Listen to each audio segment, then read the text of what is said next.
I was just so lucky for a long time, and then October 27th, 17, it all came to an end.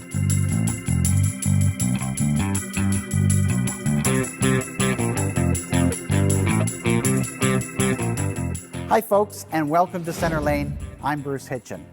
We are at the showroom of Garry Cassidy. Now Garry has a beautiful collection of cars, and it's a very large collection, but this collection was met with tragedy and about almost 3 years ago now. We'll talk about that tragedy in a few minutes, but we're going to talk to Garry and have him tell us about his collection.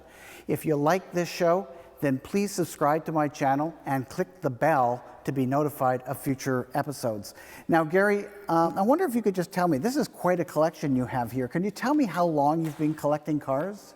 Well, like you say, these cars here have only arrived in the last 3 years, 2.5 years. Prior to that, we were about 17 years collecting the ones that were destroyed. And we only collected a few at a time, and we lived up the hill from where we are right now, and we were limited to, I think, maybe 15 cars. And then we were lucky enough to buy this property and build this shop, and when we had a bigger shop, we could have more cars, so that allowed us to expand the collection. But can you tell me how you got going? I was raised in Calgary, Alberta, and I worked for a company called K&L Racing Products, and we were into hot rods and dragsters and all that stuff. And so I always had the bug. I never had the time or the money, but I always had the bug. And then we ended up starting to go to Barrett-Jackson, I think in 01, 02. And, oh, gee, I like that car, and you put your hand up. Oh, now you own it. Oh, that was kind of neat. So go back to Barrett-Jackson the next year. I like that car. You put your hand up and you own it. So we kind of started collecting cars, and we were maybe getting one car a year for a bunch of years. And then all of a sudden we put an extension on our house up here on top of the hill, and oh, we could have some more cars. So I bought a couple more, and I did unbelievably lucky on some of the cars that I got, that I was the only guy that wanted that car that day. And I always say a car's only worth what two guys will pay. And if there's only one guy bidding, I did really, really good. I mean, the one unique car, I bought a 61 Bel Air convertible, the only one in the world. And I think I paid $35,000 for it. I mean, the only car in the world, I paid $35,000. I bought an 03 F-150 that Michael Anthony from Van Halen built for Ford Motor Company for SEMA. They had over 200 grand in this truck. It was all GT40 running train. I got the truck for 50, and with it, I got a signed Michael Anthony guitar that was worth 17. So I really got the truck for 33,000, and it was worth $200,000. So I was just so lucky for a long time. And then October 27th, 17, it all came to an end.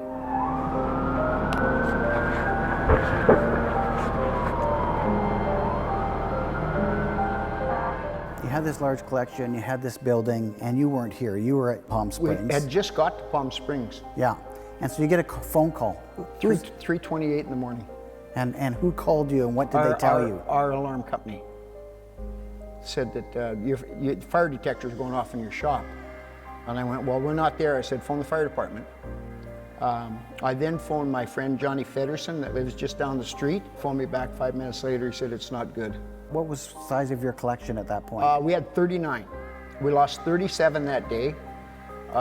Truck you're leaning against, Larry, was in Palm Springs, and my 32 Roadster was in Palm Springs. So what did you do at that point? Oh, the day from hell. I can't. We phoned a bunch of people. We phoned our builder, whose wife was my controller. Phoned our son-in-law. We couldn't get a flight out of Palm Springs. We ended up driving to Las Vegas that day and getting on a plane at noon and flying home. I don't know how I could even describe the day from hell. My wife says, thank God we weren't here, because you probably would have done something stupid that we would have regretted. 37 cars, and we did save some motors and some rear ends. We didn't save a body panel. Did not save one body panel. I can show you outside pictures of the cars, how destroyed they were. And you would have one car that the fuel tank was completely gone. And there would be another car, not only was a fuel tank there, it still had gas in it. The fire chief, Pat Walker, met us the day before, and he goes, I've been in this for a long time. He goes, don't ever remember crying this bad. And this is the fire chief. Right. What was the hardest one to lose? You can't have one. Can't have one.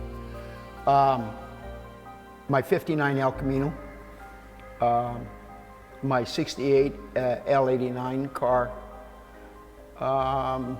the 61 Baylor convertible has to be one of them. You know, you can't have one. When you go to 5, you can go to 10, hey? It started in the electrical room. The floor above that was not completed, didn't have any drywall or insulation and all that. When the fire got into that, it was gone. It went up into the rafters, and then it was just out of control. But it wasn't only cars that you lost. You had some other things. Can you tell me about that? My father-in-law played for Detroit in 1954, and on the 7th game overtime against Montreal, he scored the winning goal. And here comes the winning goal. Glenn Stove takes the puck over the blue line, shoots it around the boards to Tony Leswick, number 8. He shoots, he scores. At 4:29 of the overtime, the Wings win 2-1, and they have the cup. And only 3 NHL series have gone to 7th game overtime. We had a picture of him upstairs holding the cup, and we had the puck underneath. You know, I mean, this is with Gordie Howe and all these guys, and we had it all. It's gone. You know, you've rebuilt the collection. Is it the same? Never be the same. Never be the same. I probably bought 4 or 5 barn fillers that filled the spot here in the garage, but they weren't the kind of cars that we had before. And we're gradually getting rid of them, and we're starting to get some really good cars again. We just scored 2 unbelievably nice ones here this year. It's coming along good, where when people come in, you can show them a car now and they go, wow, you know.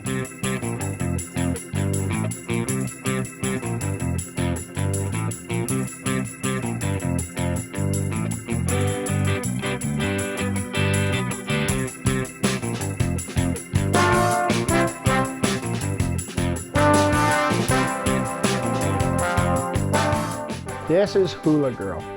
This actually belonged to Craig Jackson himself. This car went to the Oakland Roadster Show and won it in 1952. It's called McCoy. It was owned by Bob McCoy, who was a sprint car actor out of LA. It's a chopped 1940 Ford pickup with a 327 in it. This is Darlene's 1950A pickup. It's just breathtaking. Now, how nice is that? This is one of the cars that when you put it up on the hoist, it's nicer underneath than it is up top.